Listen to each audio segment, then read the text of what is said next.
Hola a todos, buenos días. Soy Consuelo Castillo, profesora de Historia. Les comento que eh, el profesor anterior ya no va a poder continuar y que van a estar conmigo. ¿Ya? Vamos a esperar entonces unos minutitos. Eh, Buenos días, Cristina. Vamos a esperar unos minutitos para poder comenzar, para que puedan llegar más participantes. Hola profesora, buenos días. Hola, me llamo por acá. Vengo desde mi trabajo, desde mi casa. Voy a estar un ratito de oyente. Por favor, muchas gracias.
Ya, vamos a comenzar entonces. Eh, Ahí van colocando el presente en el chat.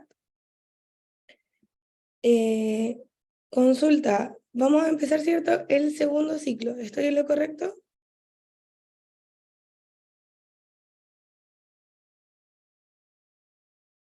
En el módulo 2 para poder continuar, si es que iban hasta ahí, me podrían indicar.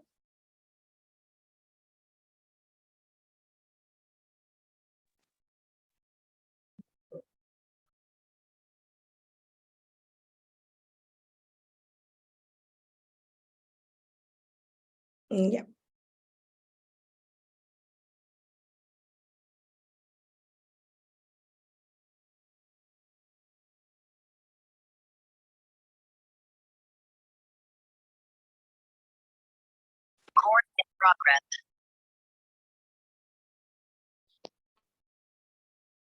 Se supone que está en la clase de segundo ciclo, tercero y cuarto de historia.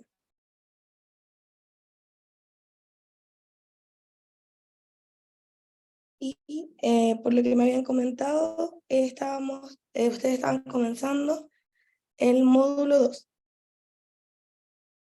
Entonces, ¿qué vamos a ver en esta unidad o en este módulo? La primera unidad, que sería Revolución Francesa y la sociedad contemporánea. Luego la unidad 2, la Revolución Industrial. En la unidad 3, imperialismo y colonialismo. Entonces, en el módulo 1, en cuanto a la Revolución Francesa, vamos a ver que está cierto la crisis del antiguo régimen, los factores que van a explicar por qué se dio esta revolución, luego la revolución misma y cada una de sus etapas, y el legado que generó esta revolución tanto para Francia como para el mundo entero. Luego vamos a hacer unas actividades y eso sería la unidad 1. Entonces, la idea es que vayamos eh, leyendo. Cualquier duda me puedan consultar y poder ir aproximándonos, ¿cierto?, al tema en conjunto. Entonces, ¿alguien quiere leer? Me pueden avisar si alguien quiere leer o lo leo yo, para que vamos a ir interactuando. Yo lo leo, profe.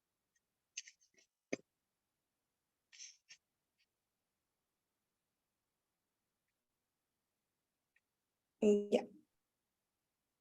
Entonces, voy a ir leyendo y ustedes pueden ir anotando, ¿cierto? Lo más importante. Ya, ok. Entonces, vamos a estar escribiendo lo más importante o anotándolo, ¿cierto? Para que podamos ir entendiendo acá lo que nos va indicando. Entonces dice, la Revolución Francesa y la sociedad contemporánea. ¿Alguien entiende o alguien me podría decir o ir escribiendo en el chat qué es para ustedes, por ejemplo, revolución? ¿A qué se da o qué sería esa palabra para ustedes? ¿Cómo a qué la asocian? ¿Qué se les viene a la cabeza cuando dicen revolución? Profe, es como un cambio, ¿cómo se llama? Es como un cambio violento. Eso yo entiendo.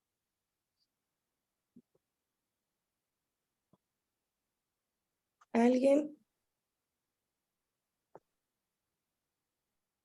Ya, muy bien. Puede ser cambio, ¿cierto? Súper. Entonces, podríamos como una primera palabra, indicar que es una época de cambios. ¿Ok? Estamos en lo correcto. Un cambio profundo. Ya, muy bien. Entonces, ¿cierto? Vamos a comenzar a hablar sobre este periodo de cambios que se comienzan a dar durante el siglo XVIII. Comencemos a leer. A fines del siglo XVIII, en Francia, se produce una revolución que provocó un cambio profundo y radical en la sociedad, la política, la economía y en la cultura. Esta se conoce como Revolución Francesa. Se desarrolló en un lapso breve de tiempo. Sin embargo, los factores que facilitaron se gestaron desde tiempos muy antiguos. Entonces, ¿qué es lo primordial? Si es que estamos ahí anotando en una notita, en un cuaderno, lo que sea, es que vamos a ver que a fines del siglo XVIII en Francia se produce, ¿cierto?, una revolución que provoca un cambio profundo en lo político, lo económico y lo social. Luego dice, la Revolución Francesa produjo un gran cambio en el régimen político de Francia, pero también una transformación en la valoración de las personas. Efectivamente, desde este momento comienza a plantearse la igualdad entre todos los ciudadanos de una nación, lo que marcaría un hito en la historia del mundo. Las etapas en las que se llevó a cabo esta revolución y sus características permitieron configurar los derechos de las personas y generar generar nuevas vías de conducción política que se adoptaron en Europa y en gran parte del mundo occidental. Para poder comprender estos cambios, la forma en que se fueron desarrollando y las implicancias que tiene en el presente, es necesario comprender lo que estaba sucediendo antes del periodo.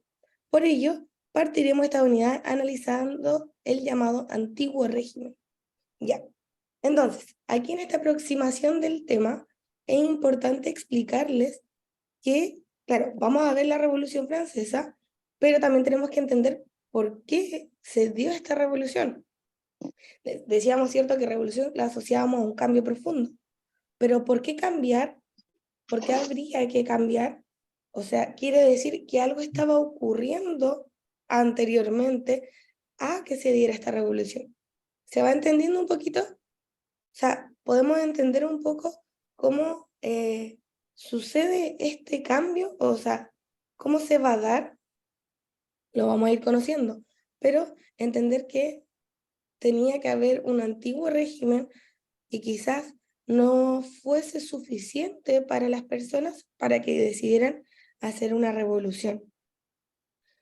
Entonces, por ejemplo, como dice acá, en el tercer párrafo, derechos de las personas, generar vías de conducción política que se adaptaron en Europa y en gran parte del mundo. O sea, tenemos que pensar y analizar el contexto histórico de este periodo.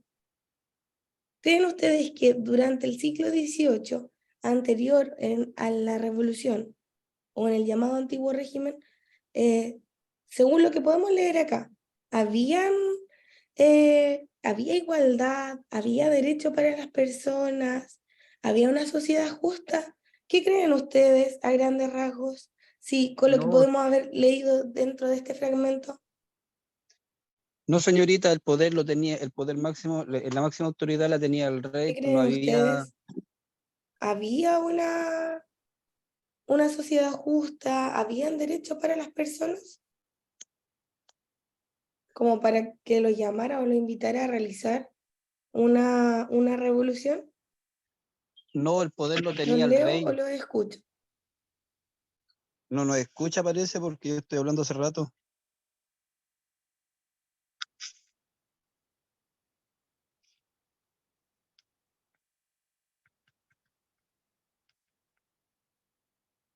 No, no escucho.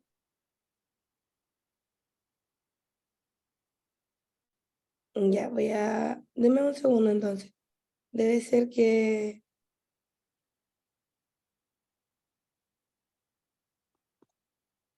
Ah, ya, gracias por decirme. Lo reviso al tiro. Debe ser un problema del computador. Deme un segundo.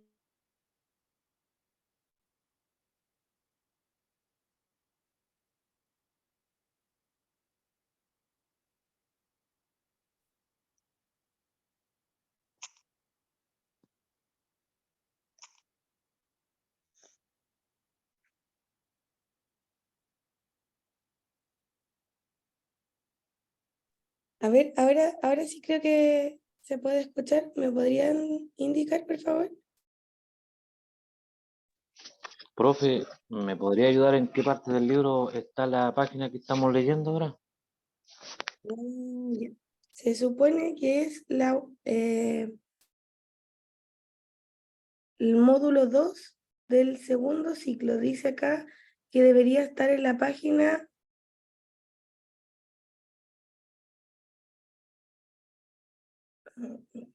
Un segundo, un segundo para revisar.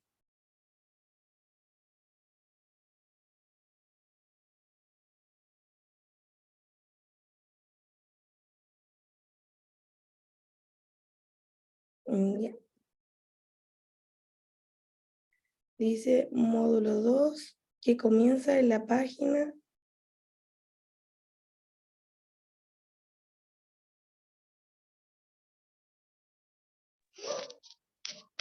13, pero eso era lo que yo les preguntaba. ¿Ustedes van ya en la unidad 2 o en el módulo 1? ¿O en la unidad 1? Dice aquí página 13. Estamos Sí, profe. Sí, ahora la pillé. Gracias, profe. Gracias. entonces. Si los demás igual me podrían indicar, no habían visto esto, ¿cierto? Entonces vamos bien.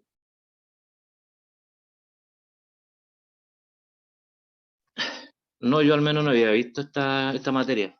Ya, porque eso es lo que me habían dicho, que estábamos aquí empezando este módulo 2. Ya, ahora sí los escucho. Disculpen entonces por la anterior, debe haber sido un error de Zoom. Y ahora sí lo comentemos entonces esto que se leyó.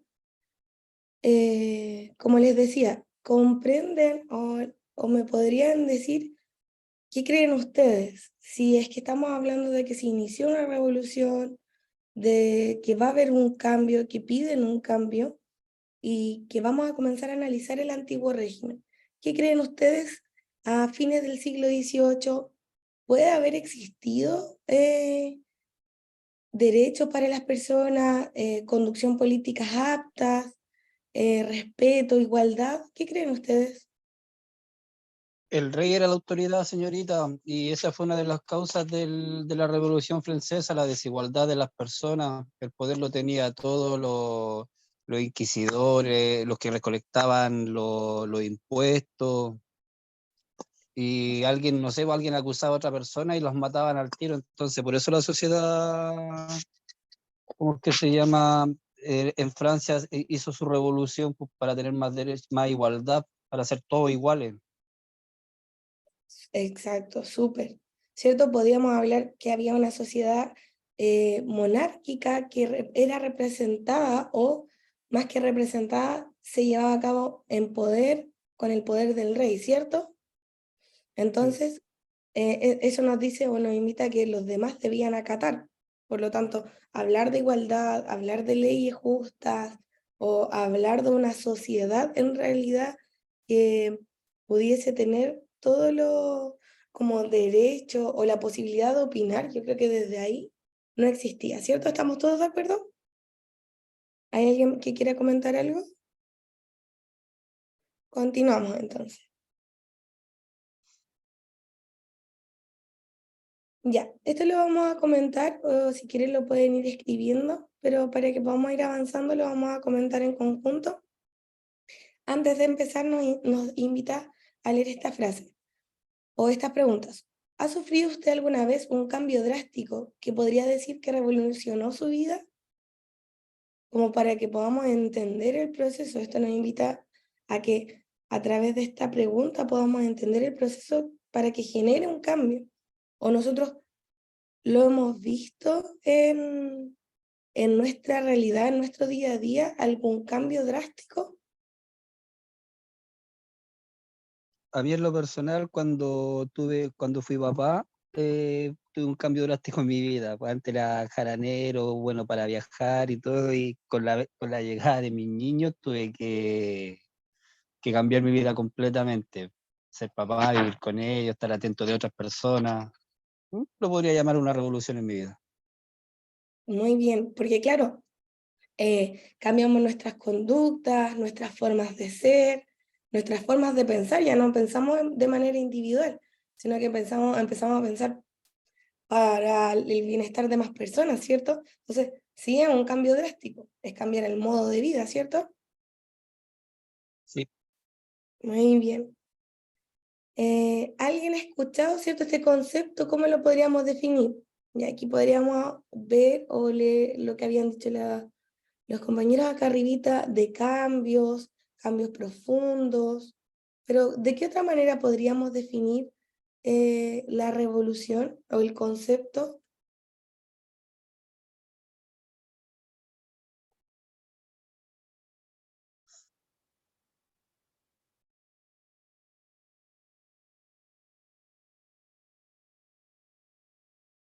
Que una manera de pensar distinto. ¿Ya? Eso es muy importante, muy bien, porque tenemos que entender que con la revolución se continúa pensando igual o hacemos un cambio. Acá como dices, es un pensar distinto y ahí está en todo lo correcto porque no quieren continuar de la misma forma. Ya lo que estaba pasando quizás vamos a ir leyendo, aprendiendo que no estaba bien para ellos y quieren cambiar. Ya. Y esta sí voy a pedir que la escribamos, sí, la escribamos por ahí o les voy a dar unos minutitos para poder pensar en esto. Y dice, en nuestro país los poderes del Estado, legislativo, ejecutivo y judicial, se encuentran separados. ¿Por qué cree usted que es importante mantenerlos así? Ya.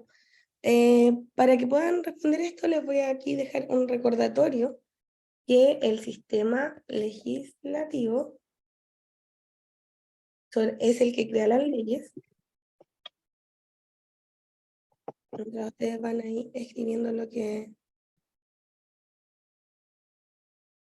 opinan o lo que, para la pregunta 3, el judicial es el que administra la justicia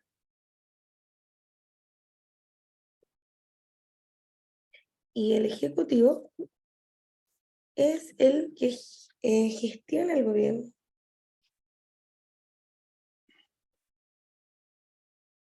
Entonces, como dice ahí, En nuestro país, los poderes del Estado, legislativo, ejecutivo y judicial, se encuentran separados. ¿Por qué cree usted que es importante mantenerlos así?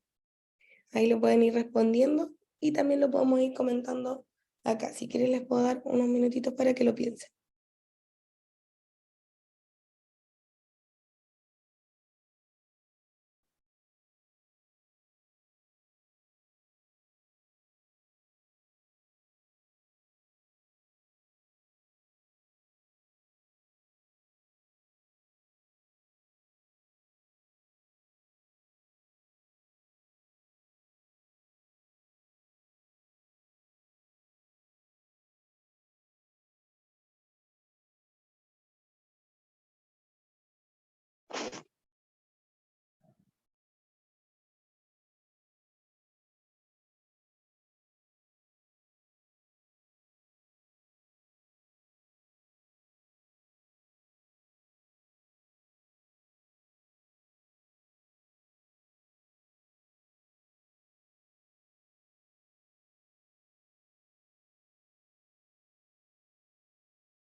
Ya, los escucho o los leo. ¿Qué me pueden decir con respecto a esta pregunta? ¿Por qué cree usted que es importante mantener estos poderes del Estado así? Bueno, yo, profe, le puse que porque son ideas diferentes y proyectos distintos en sus gestiones que proponen al país. Se crea Ujú. una ley, luego se ejecuta por el gobierno y luego se administra la justicia. Eso puse yo. Muy bien, ¿cierto? Cada uno tiene un rol diferente. Súper. ¿Alguien más?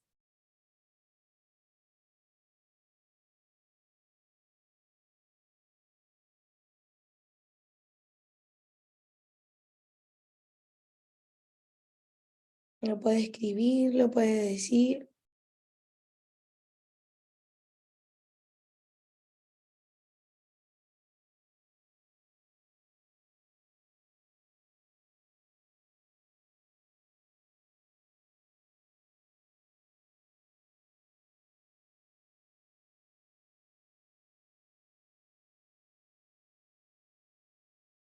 Ya.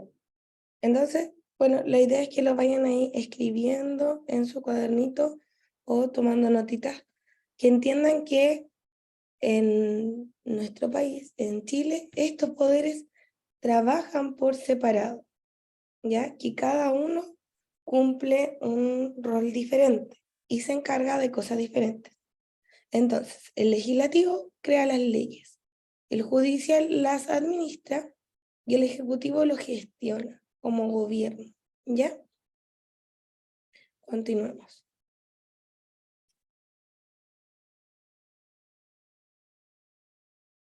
Entonces, como leíamos en el fragmento anterior, ¿cierto? Decía que para poder entender la Revolución Francesa tenemos que entender la crisis del antiguo régimen. Entonces dice así, con el nombre de antiguo régimen se denomina al conjunto de características de la sociedad política y la economía que existían en Europa hasta finales del siglo XVIII. A partir de ese momento, el antiguo régimen entra en crisis, sobre todo en Francia, que era uno de los países más poderosos de la época. Entonces, ¿qué vamos a entender aquí? ¿Cierto? Que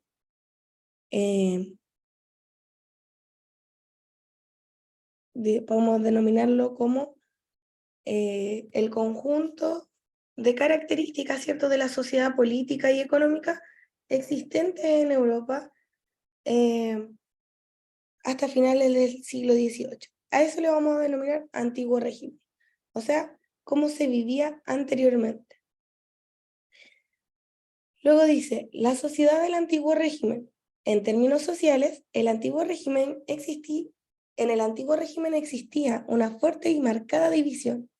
La sociedad estaba dividida en estamentos, donde cada persona tenía una capa social, que se caracterizaba por tener una función y un estilo de vida determinado, existiendo diferencias importantes entre uno y el otro. Acá está lo que mencionaba el compañero anteriormente, ¿cierto? La cabeza de todo aquí, esto era el rey, y desde ahí hacia abajo. Entonces, ¿cómo era la sociedad? Aquí podemos destacar que la sociedad, ¿cierto?, del antiguo régimen pertenecía cada uno a una capa social. ¿Cómo lo podemos ver o cómo lo podemos analizar para que sea más fácil? Si lo están escribiendo ahí en una hojita, en algo, un triángulo. ¿Cómo se llamaría este triángulo? Una sociedad estamental, ¿ya? Podrían ahí escribir esto de la sociedad del antiguo régimen y colocar al lado un dibujito, hacer un dibujito de un triángulo. ¿Quién estaría en la punta de este triángulo?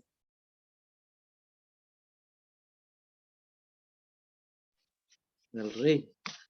El rey, ¿cierto? Muy bien. Y luego vamos a ir, si lo hacen, luego vamos a ir indicando, vamos a ir viendo poco a poco quién iba en los otros lados. Ya.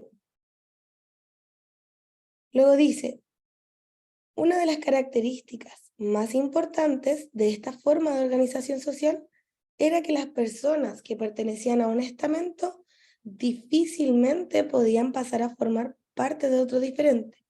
En este sentido, las personas nacían y morían perteneciendo a una determinada posición social.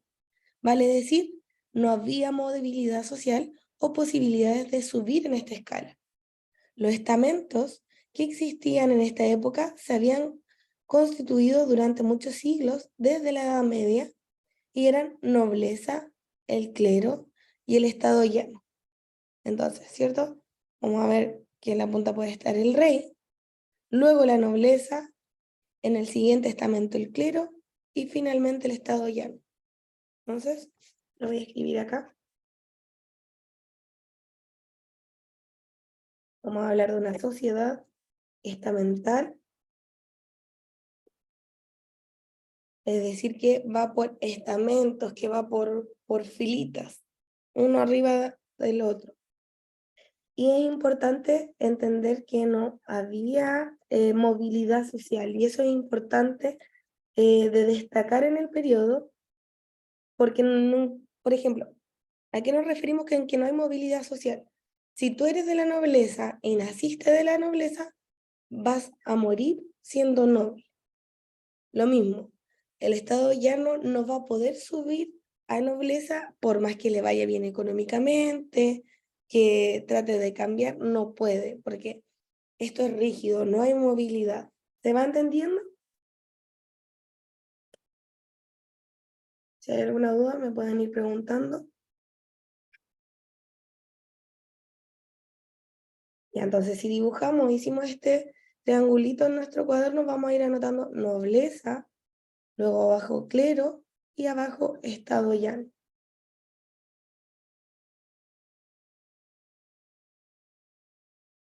Y que no había movilidad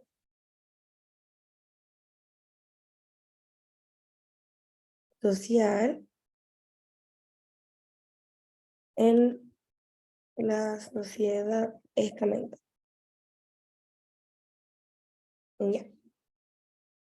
Vamos a empezar entonces ahora a ver cada una de estas partes de la sociedad. Partimos con la nobleza. ¿Alguien que quiera leer?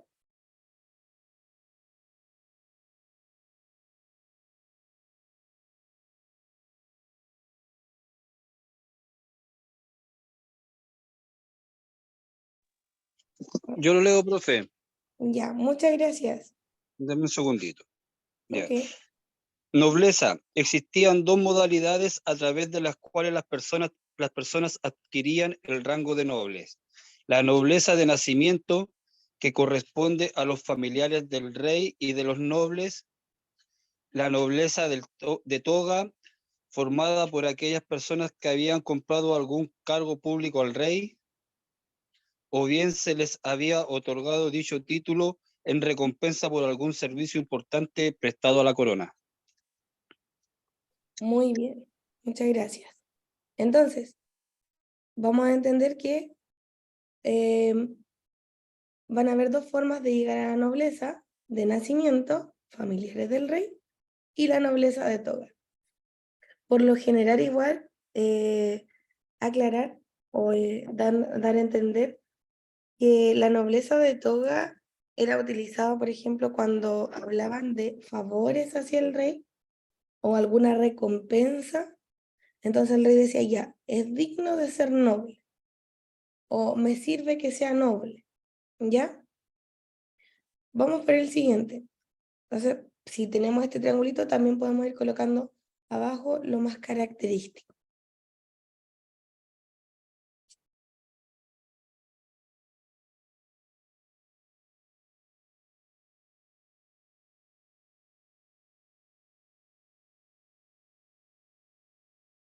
Ya. ¿Hay otra persona que quiera leer la parte del clero, que es el siguiente estamento? Ya, profe, Yo la yo. leo, profe. A ver, ya. Uno primero y luego el otro lee el tercer estado o estado llano, ¿ya? Ya. Clero correspondía a aquella parte de la población que pertenecía a alguna congregación religiosa. Sin embargo, esto no era un grupo homogéneo al interior del clero. Existían diferencias importantes entre el alto clero, formado por aquellos religiosos de más alta jerarquía en la iglesia, como los obispos que pertenecían a la nobleza, y al bajo clero, formado por monjes, curas o párrocos que provenían de familias campesinas y que seguían siendo pobres. Muy bien, muchas gracias. Explicamos entonces cuando dice que no es un grupo homogéneo. Quiere decir que dentro de todo este estamento no todos son iguales. Y hay dentro de este mismo, por ejemplo, de esta misma cajita, hay diferencias. ¿Y cuáles eran esas diferencias? Que podíamos decir, ya, todos eran de alguna congregación religiosa, pero el alto clero eran los religiosos de más alto rango, como los obispos. Y que ya pertenecían a la nobleza, es decir, quizás eran nobles o de familias nobles que decidieron ingresar, ¿cierto?, a la iglesia. Y el bajo clero, que estaba formado por monjes, curas y párrocos.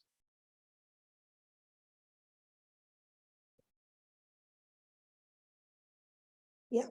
Esto, los bajo clero, monjes, curas, párrocos, venían, ¿cierto?, de una familia campesina que podía seguir siendo pobre, pero no tenía otra realidad. Pero ellos seguían siendo parte de este bajo clero, pertenecían a un estamento quizás más arriba, pero dentro de este mismo estamento estaban dentro de una división.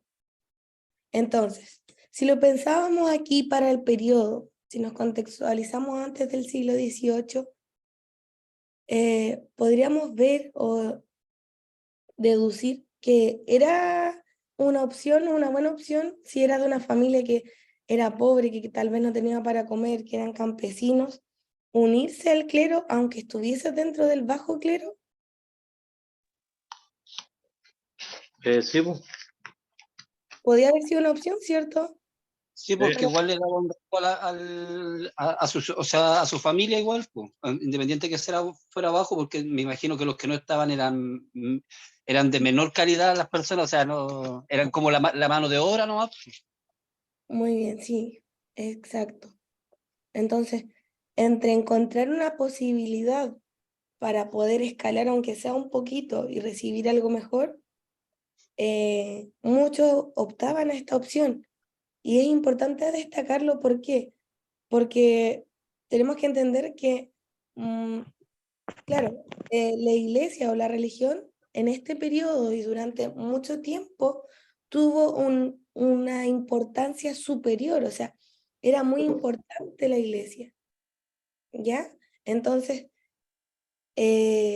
los que participaban de ella, hay que entender que muchos de los que participaban de la iglesia era más que nada, o era también para salir de esta realidad, ¿ya?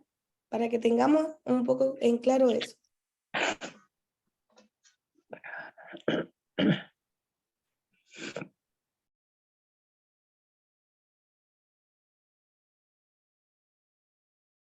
Ya. Entonces, el que iba a leer el tercer estado o estado llano. Sí, por acá, Nicolás. Ya, Nicolás. Te escucho. Reunía a toda la población que no formaba parte ni de la nobleza ni del clero. En él se agrupaban los artesanos, campesinos y burgueses. Estos últimos, pese a que podían tener importantes riquezas, no podían participar de las decisiones políticas, ya que no pertenecían a la nobleza. Ya. Entonces, muchas gracias, Nicolás. ¿Qué nos va a indicar el tercer estado o estado llano dentro de nuestro triangulito? Que puede que en esta parte, como decíamos anteriormente, haya estado la parte de la sociedad que era la mano de obra, que trabajaba, que generaba ayudas para la sociedad, pero que en realidad no tenía un título, que no era un título de ninguno de los dos de las anteriores, ¿cierto?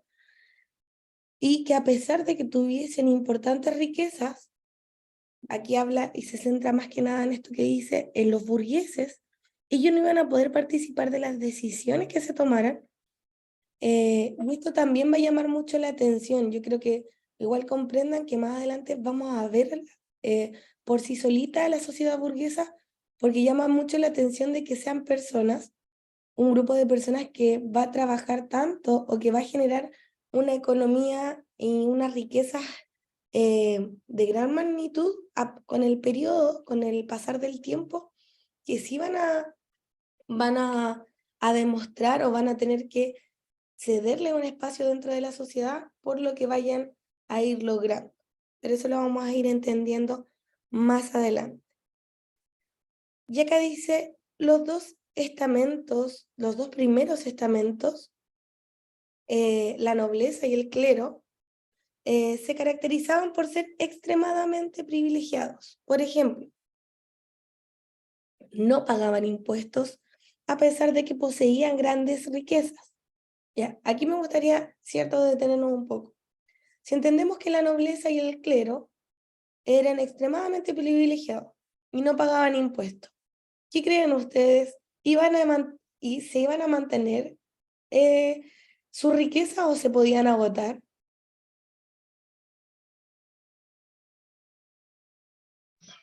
Se podían agotar, creo yo. No, cada vez iban a ser más ricos, pues si no estaban pagando impuestos, no le pagaban al rey, no le pagaban a nadie, solamente el dinero para ellos entraba solamente, pues. Y cuando alguien tiene poder, normalmente obtiene más poder si no hay alguien que lo fiscalice.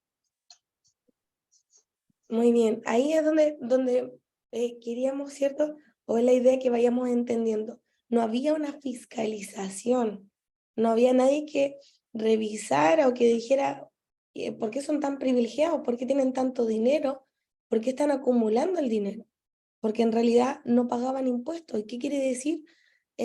¿O qué tiene que ver que uno pague un impuesto?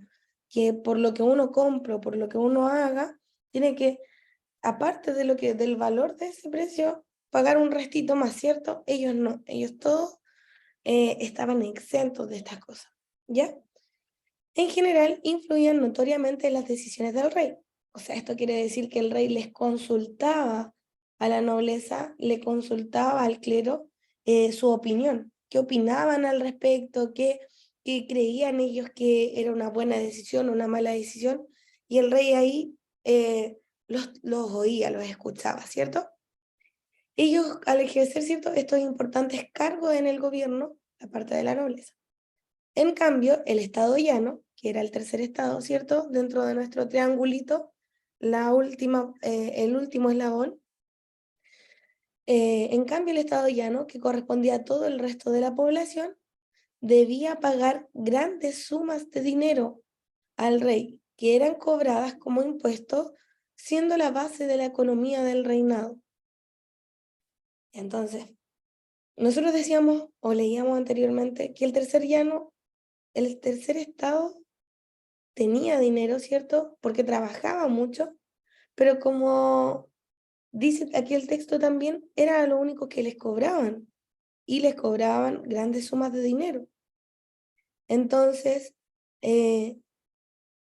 era todo lo contrario con lo que pasaba con los otros dos estamentos. No iban a generar mayor riqueza porque iban a estar pagando todo el tiempo, ¿cierto? ¿Qué dice acá Nicolás?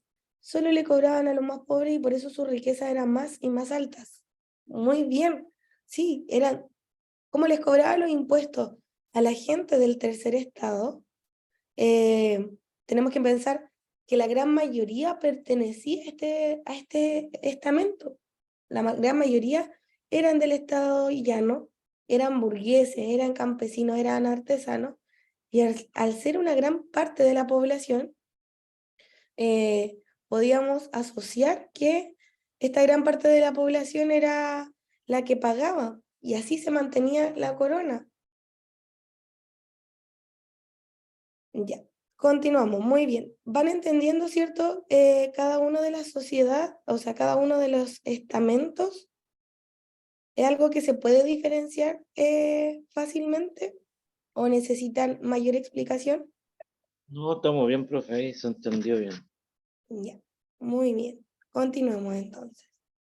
Si hay alguien que tiene una duda, la puede colocar, ¿cierto?, en el chat. Ya, entonces, ya vimos lo social y un poquito de lo económico, ¿cierto? Vemos que dentro de este estamento está diferenciado, ¿cierto? Cada uno tiene su obligación y cada uno tiene algo que aportar o algo que ganar. Entonces, dice aquí, los problemas económicos en Francia. La situación económica, ¿cierto?, de Francia no podía ser peor. Durante el reinado de Luis XV se habían realizado gastos excesivos por las numerosas guerras, que por lo general culminaban en terribles fracasos. Las grandes sumas de dinero invertidas en las batallas dejaban cada vez más vacío el tesoro público. Por otra parte, la corte real no dejaba de despilfarrar el dinero en lujosas fiestas, vestidos y joyas, mientras que el pueblo se sumía cada día más en la miseria. En Francia, al igual que en toda Europa, la propiedad de tierra era de los nobles y del clero, y eran trabajadas por los campesinos que vivían en muy malas condiciones. Para poder mantener esta precaria situación, el Estado se veía obligado a solicitar cuantiosos préstamos que solo aumentaban la crisis. Aquí podemos ver una imagen de Luis XV, del rey, y podemos asociar esta imagen, por ejemplo, lo que estamos viendo aquí, con lo que acabo de leer. ¿Cómo lo podríamos asociar esta imagen con lo que yo acabo de leer? Como sinvergüenzura. Ya, porque estamos hablando del dinero de las demás personas, ¿cierto? Antes el dinero, no es como ahora, pues ahora con el Estado, el dinero que los pobres dan, entre comillas, el Estado lo administra. Antes no, pues antes lo administraba el rey, no, pero el rey es el que se daba la buena vida y todos los demás eran pobres. O eran ricos o eran pobres, no había clase media. Ujú. Entonces, muy bien. Pero, por ejemplo, cuando vemos la vestimenta, ¿qué nos indica la vestimenta?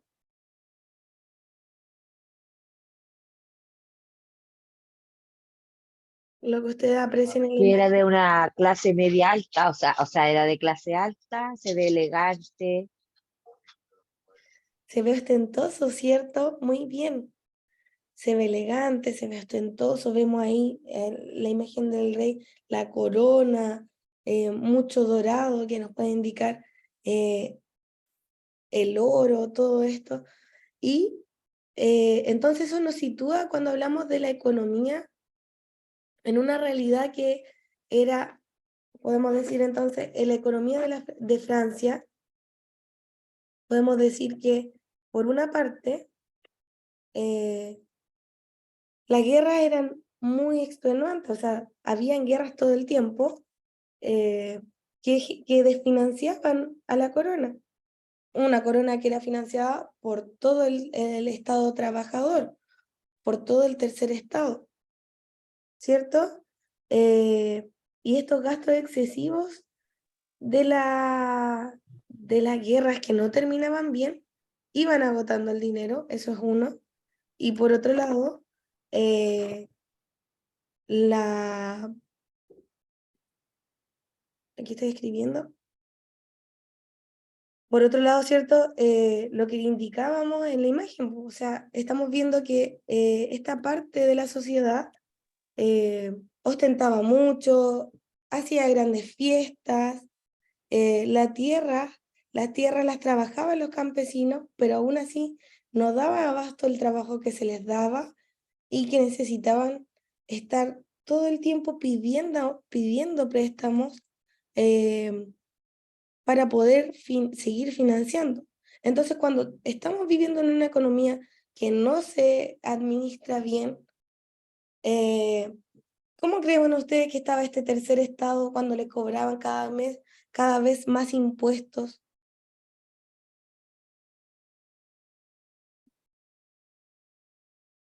Los campesinos, los artesanos, los burgueses, cada vez que les cobraban, cuando eran ellos los que trabajaban, ¿cómo iba a estar? ¿Cómo se iban a sentir? ¿Qué creen ustedes?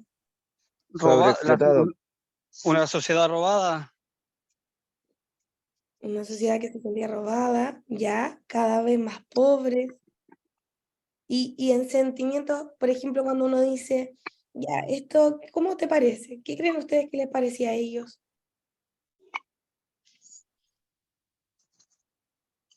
¿Qué A ellos les sentimientos? parecía mal, porque tener que darle también la parte a ellos y sin hacer nada ellos pues recibían, ¿no? Pues entonces ellos iban quedando más pobres a la vez, porque al final trabajan para ellos, ¿no? Claro, ¿cierto?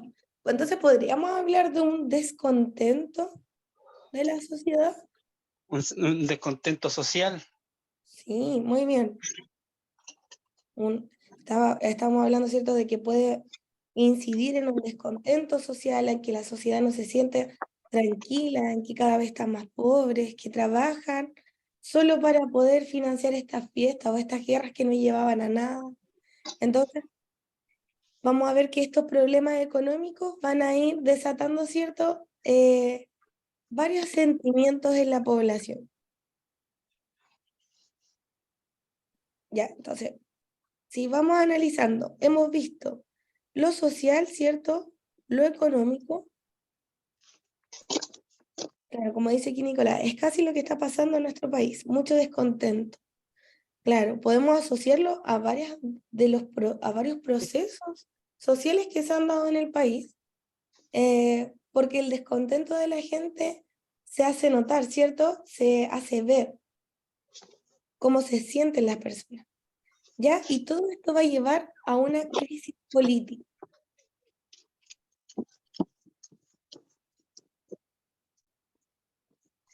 Entonces, la crisis política en Francia. Políticamente, Francia se encontraba sometida a una monarquía absoluta, es decir, un sistema de gobierno donde los poderes ejecutivo, legislativo y judicial recaían en la misma persona. ¿Quién era esta persona? El rey. Lo anterior significaba que el rey era quien tomaba las decisiones en todos los aspectos de la vida pública, gobernando por derecho divino. ¿A qué nos referimos con esto? Entonces podemos decir que políticamente en Francia, el que revisaba las leyes, el que las ejecutaba y el que veía que se cumpliera o que la administrara, era la misma persona y este era el rey. Estas decisiones, ¿cierto?, tenían que ver con la vida de todas las personas y dice que él gobernaba por derecho divino. ¿A qué nos referimos con gobernar por derecho divino? se refiere, ¿cierto? Les voy a explicar que este derecho divino se refiere a que por arte de magia o por arte divina, por decirlo así, ¿qué quiere? Que fue elegido. Fue elegido el rey o llamado por Dios a ser rey. A eso se refiere por derecho divino. No es que alguien lo haya elegido como de las personas, por elección popular, por decirlo así. Fue algo más, fue algo divino que sería en este caso Dios. Y por lo tanto, si es el elegido de Dios, era una monarquía absoluta, o sea, todo el poder lo iba a tener él, porque él fue el enviado para hacer. Y luego, ¿qué pasaba? Podía pasar que cuando este rey falleciera, seguía la línea, o sea, no iban a elegir otro rey de otro lado, iba a ser su hijo, y así continuaba, ¿ya? Entonces, por eso podemos entender que no había movimiento, ni en la sociedad, ni en las personas, siempre iban a ser los mismos que iban a estar dentro del poder. Continúo. Sin embargo, la grave crisis económica de esta época afectó profundamente la credibilidad de este sistema, o sea que la gente ya no estaba creyendo, ya que el rey Luis XVI no lograba tomar medidas adecuadas, presionado por la nobleza y el clero. El rey mantuvo los privilegios en estos estamentos, aun cuando la situación amenazaba o ameritaba el esfuerzo de todos los sectores para resolver y solucionar el conflicto.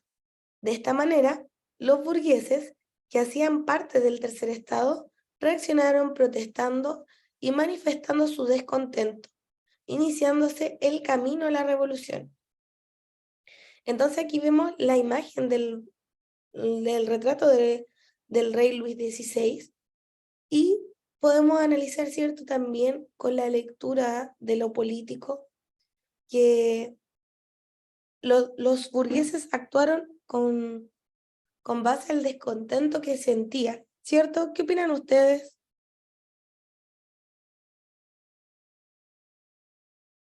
De lo que estaba ocurriendo, si vemos que el rey no estaba tomando las medidas adecuadas, era presionado por la nobleza, por el clero, pero aún así él no cambiaba, a pesar de que viera que él no estaba yendo tan bien todo, él siguiera dándole estos privilegios a los dos estamentos. ¿Qué opinan ustedes? ¿Cómo se veía reflejado el descontento? ¿Cómo se sentían ellos?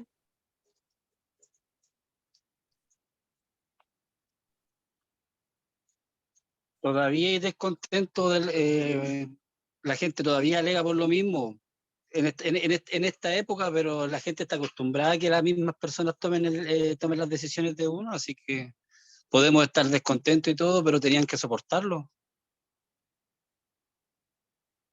Ya. O sea, podemos entender, ¿cierto?, que quizás tiene otras palabras, pero lo podríamos asociar a lo que puede pasar también en esta sociedad actual, que la gente manifiesta su descontento quizás de la misma manera. Pero profesora, en la sociedad actual, la gente tiene derecho a votar. Por ende, ellos eligen a sus representantes. Estamos hablando de una monarquía donde la gente no tenía ningún privilegio y eran sometidos al sistema monárquico de esa época. Entonces, yo creo que ahora la gente tiene el derecho de informarse y votar y cómo elegir el sistema de gobierno, el poder, en este caso, que los representa. Muy bien, Romina. Muy bien. Súper buena la respuesta, porque claro, estamos quizás asociándolo al mismo tipo de descontento cuando algo no nos parece, pero estamos en realidades totalmente diferentes, ¿cierto?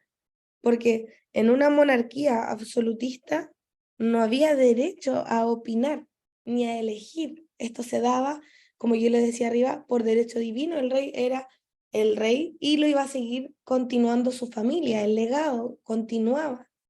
En cambio, ahora nosotros tenemos la posibilidad de elegir a nuestros representantes y por lo tanto tenemos el deber de informarnos al momento de elegirlo, ¿cierto? Pero también podemos manifestar políticamente nuestro descontento al igual que en el periodo, como pasó con el tercer estado, con la burguesía.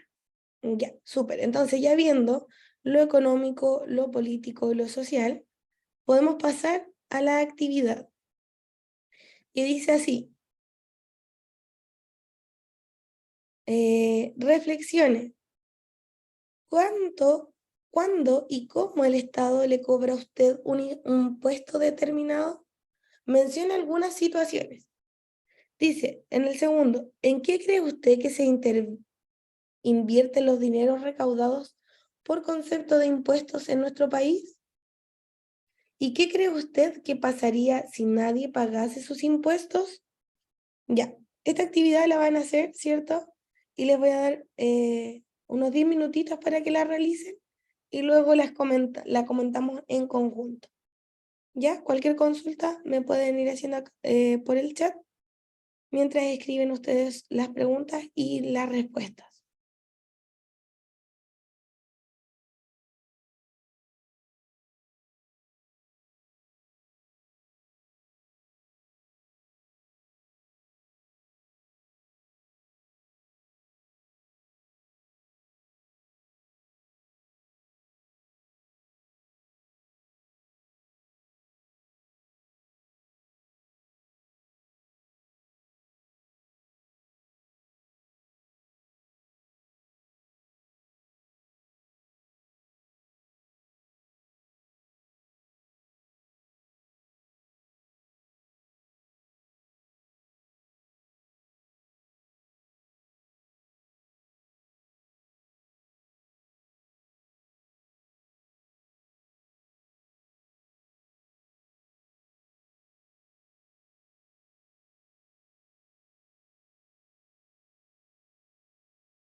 ¿Cómo van? Hoy veo que Nicolás ya nos entregó algunas de las respuestas, muy bien. ¿Los demás? Sí, estoy listo, profe. Yo igual estoy listo, profe. Ya. Lo vemos entonces. Aquí lo podemos ir comentando entre todos y viendo, ¿cierto?, las preguntas y viendo las respuestas que ustedes han ido colocando. Ya, entonces dice, ¿cuándo y cómo el Estado le cobra a usted un impuesto determinado? Menciona algunas situaciones. Vamos a partir, ¿cierto?, con lo que escribió Nicolás. Dice aquí el cobro excesivo de los combustibles. Muy bien, ¿cierto? Podemos ver en este ejemplo que siempre cuando uno va a comprar benzina hay un impuesto determinado, lo podemos ver en la boleta, que ya, no sé, La benzina del litro, 1.300 pesos aproximados. De esos 1.300 pesos, podemos ver que el IVA es casi el 600 pesos. ¿En qué otra situación también lo podemos ver?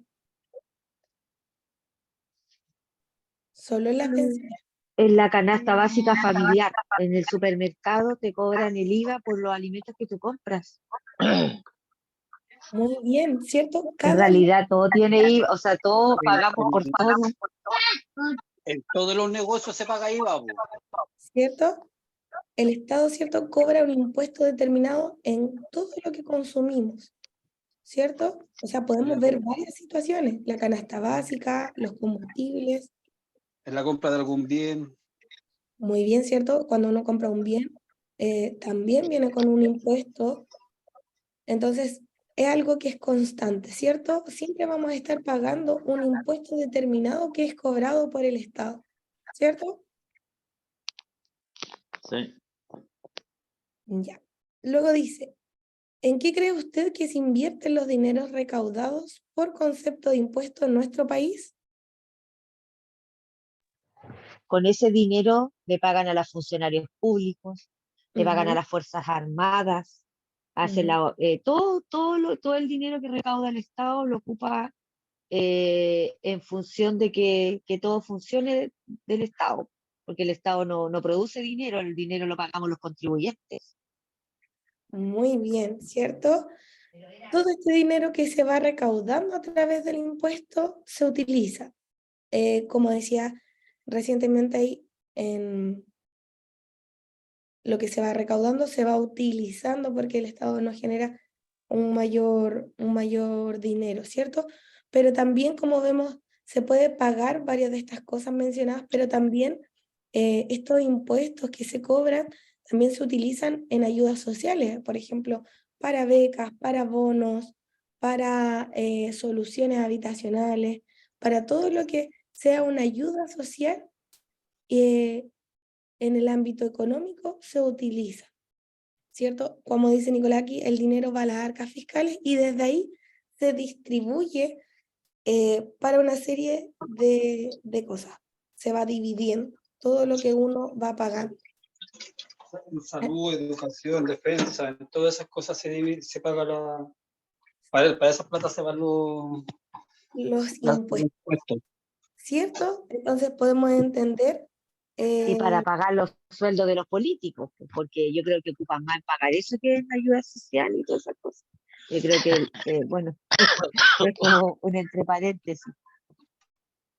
claro, o sea, vamos recaudando, pero también todo eso se va utilizando, ¿cierto? Va dando vuelta, la plata va dando vuelta aquí en el país. Muy bien, o sea, se va recaudando y de ahí se va destinando a diferentes cosas. Pero es Se logra igual importante, porque un gobierno también tiene que tener un fondo monetario en caso de que el país entre en crisis. ¿cierto? Eh, como lo hemos ido viendo, ¿cierto? Se van distribuyendo estos dineros en caso de cualquier evento. También hay un fondo, hay un resguardo. Por ejemplo, eh, últimamente cuando fue esto de la pandemia, se entregaba para las familias que lo necesitaban un bono, una ayuda social para que no estuviese durante la crisis sin abastecimiento económico, ¿cierto? Se dividen estos dineros recaudados para todo lo que la sociedad necesita. Y también, ¿cierto? Para el pago a los políticos, como decía ahí, muy bien, para el pago de las Fuerzas Armadas, para todo el pago de la gente que trabaja en posición para la sociedad. Muy bien. Y por último dice, ¿qué cree usted que pasaría si nadie pagase sus impuestos?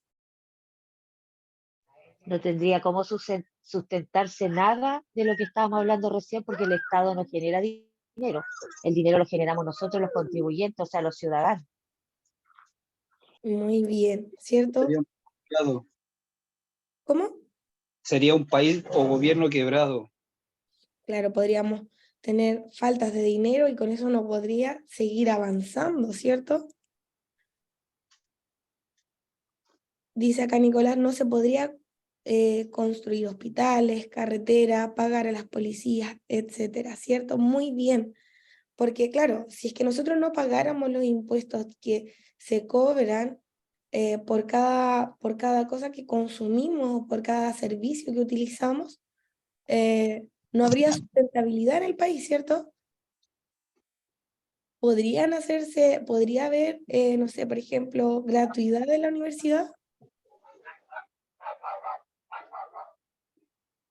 No, profesora, no habría gratuidad porque la gratuidad se la damos nosotros mismos los ciudadanos a los jóvenes para que estudien mediante nuestros impuestos.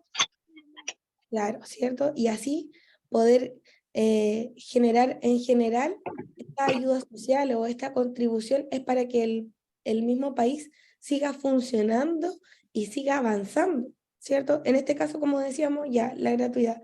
Podemos ver que esta ayuda o este aporte es para crear una sociedad, ¿cierto? Que pueda tener un ingreso a la universidad, pueda estudiar de manera gratuita para las personas que no pueden costearlo, y de este modo tener profesionales que puedan luego trabajar y ser un aporte para la sociedad desde el lado de la educación.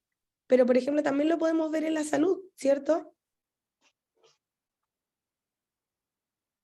Y en todo lo que nosotros utilizamos a diario: el transporte, la salud, la educación, la seguridad. Ya, entonces con estas tres preguntitas, ¿cómo podríamos asociarlo a lo que habíamos leído durante la clase? ¿Qué relación tendría para ustedes?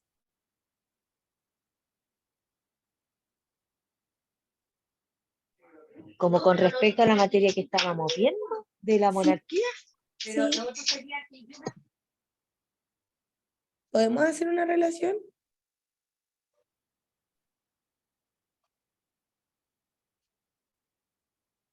Por ejemplo, les explico, ya. ¿Cuál sería la relación que podríamos hacer? En la monarquía absoluta, ¿cierto? No había división, o sea, había una división súper clara, pero no había una movilidad. Es decir, todo lo que se trabajaba iba para la corona a través de los impuestos, pero no recibían formas de ayuda, no podían generar un avance. Y esto podría tener que ver con, con los poderes con que los poderes del Estado estuviesen juntos, el ejecutivo, el legislativo y el judicial. ¿Tendría que ver un poco con eso o no?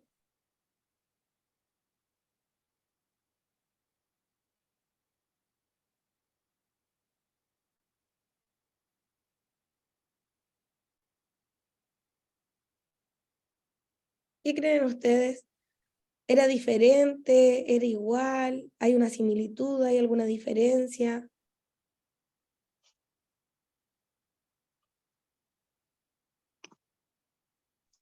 Era una monopolización de los poderes del Estado en la monarquía. Ya, o sea, podemos decir que todo el dinero entraba, ¿cierto? Pero no salía no salía. No había algo equitativo, no había una igualdad, no había eh, una idea. Es decir, por ejemplo, como si nosotros pagáramos solo los impuestos y no recibiéramos algo a cambio. Una estructuración de las calles, una salud, una educación complementaria, ¿cierto? Una ayuda social. Entonces, sí lo podríamos asociar, ¿cierto?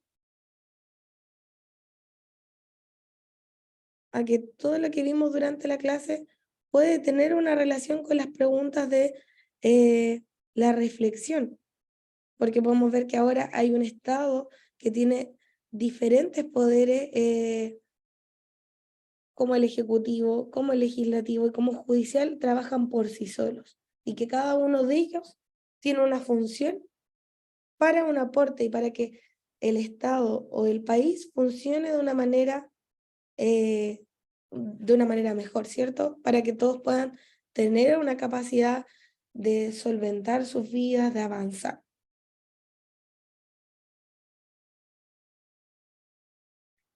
Ya, muy bien. Ahora entonces, en estos minutitos que nos quedan, vamos a hacer una recapitulación de lo que hemos visto y vemos si es que alcanzamos a pasar a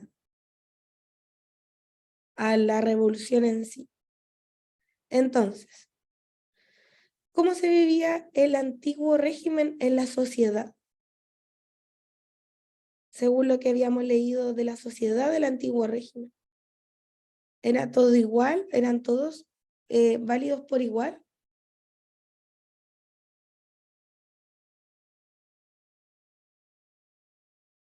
¿O había una división?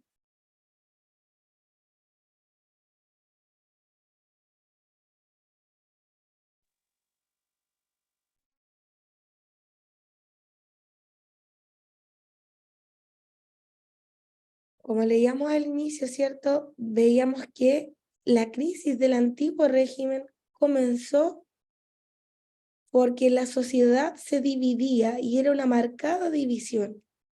Había una sociedad estamental, o sea, se dividían en estamentos, como en una capita, una arriba de la otra, ¿cierto? Y que cada uno de ellos tenía un estilo de vida determinado, tenía una función determinada, y habían diferencias, ¿cierto?, entre unos y otros. ¿Cuáles eran estos estamentos?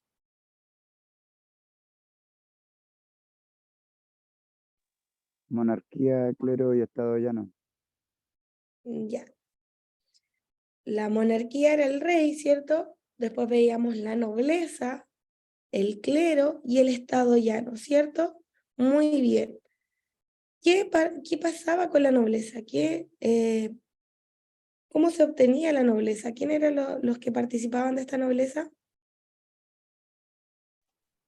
Lo elegía el rey Ujú. Lo elegía el rey, o eran descendientes de otros nobles. o eran descendientes nobles, ¿cierto?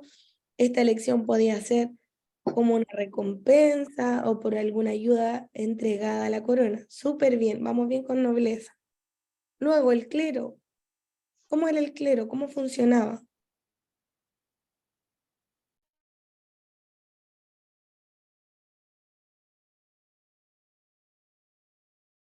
¿Eran todos iguales? ¿Quién era el clero? ¿Qué hacían?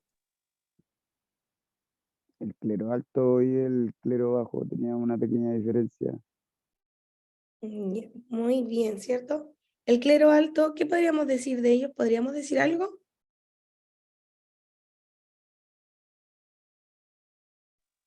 Los que tenían mayor rango como obispos. Muy bien, Pertenecían a la Iglesia Católica. En ese tiempo existía la Iglesia Católica.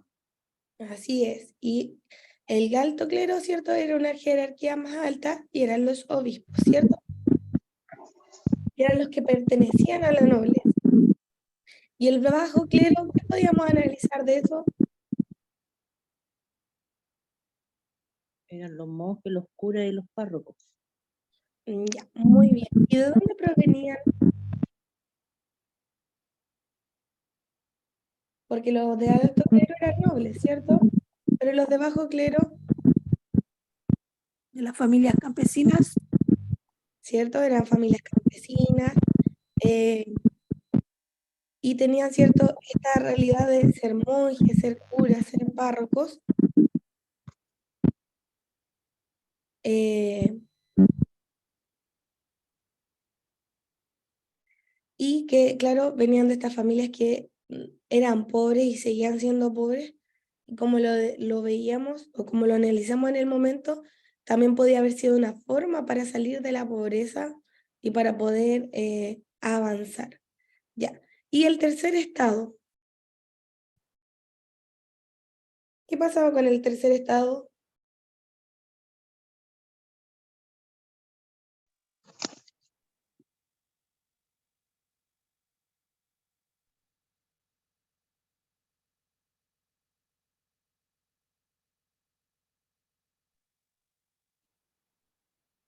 Recordar, Artesanos, campesinos y burgueses. ya. ¿Y todos eran pobres o había gente que no? No había, yo me imagino que como en la sociedad actual tiene que haber gente que tiene dinero, pero no podía subir más allá de lo que le había tocado.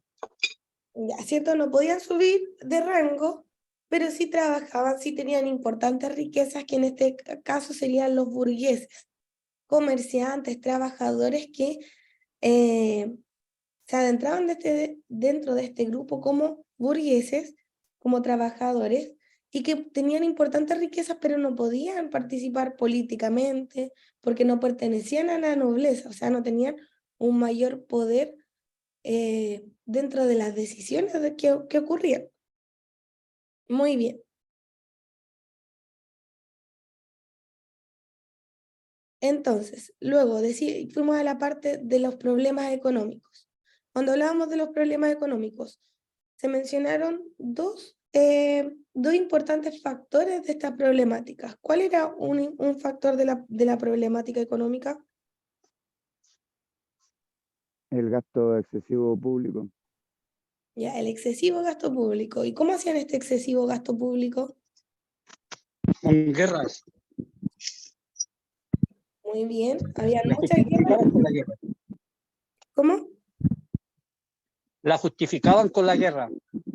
Ya, lo justificaban con las guerras que eran muy típicas, ¿cierto? Y que terminaban siempre o por lo general en terribles fracasos. Pero sí se gastaba mucho en que ocurrieran estas guerras. Súper bien. ¿Y cuál era la otra realidad?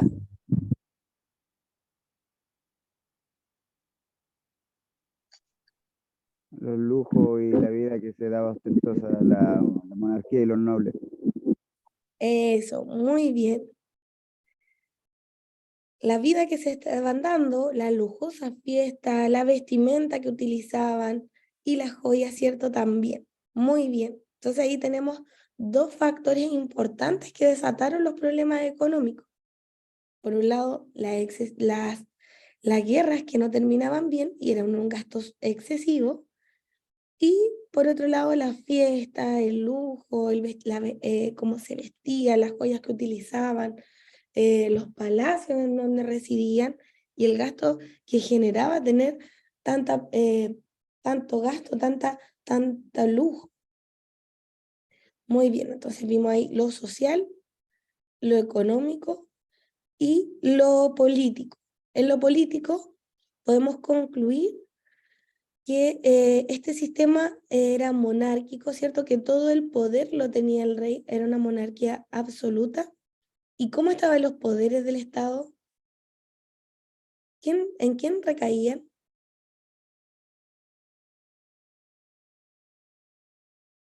¿Quién tomaba Solo, todas las decisiones? solo en el rey caían.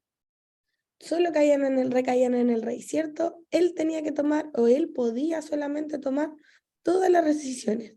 Lo público, lo social, lo económico, todo lo veía él, cómo funcionaba la sociedad. Pero ¿a quién le preguntaba? ¿Le preguntaba al tercer estado? ¿O con quién se asesoraba? ¿O quién escuchaba? Solo con los nobles y su elección. Ya, ¿cierto? Solo con los nobles tomaba las decisiones, o sea, él las tomaba las decisiones él, pero sí hacía las consultas a la nobleza. Muy bien. Entonces, recordar también que dentro de esta crisis política se desataba por el descontento que generaba,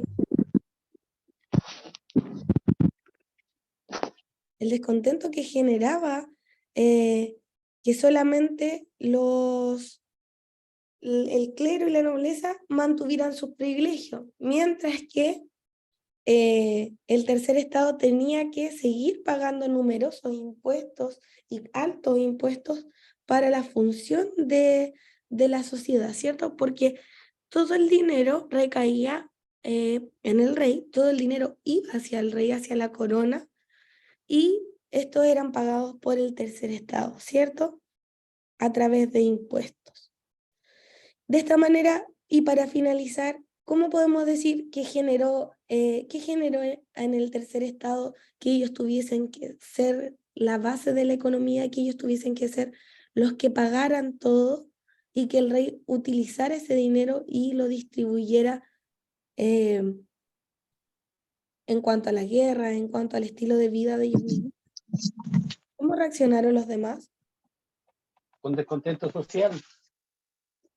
Muy bien, hubo descontento social. ¿Y cómo veíamos este descontento social? Ahí se transformó la revolución. O sea, eso nos indica que podía haber sido unos factores importantes para desatar la revolución, ¿cierto?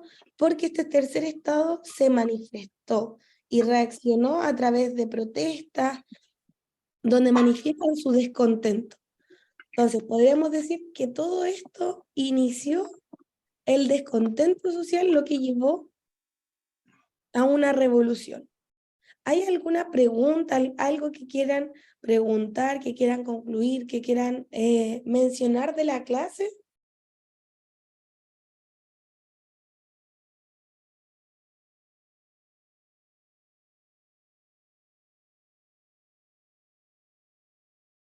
El ver lo que hayamos visto durante esta clase nos indica como un antecedente para lo que vamos a ver en la siguiente. ¿Cómo se desató esta revolución? Ya vimos entonces el día de hoy cuáles eran todos los factores que antecedieron a esta revolución, a esta problemática, ¿cierto? ¿Hay alguna consulta, alguna duda, algún comentario? No, profe, no, estamos bien. Ya.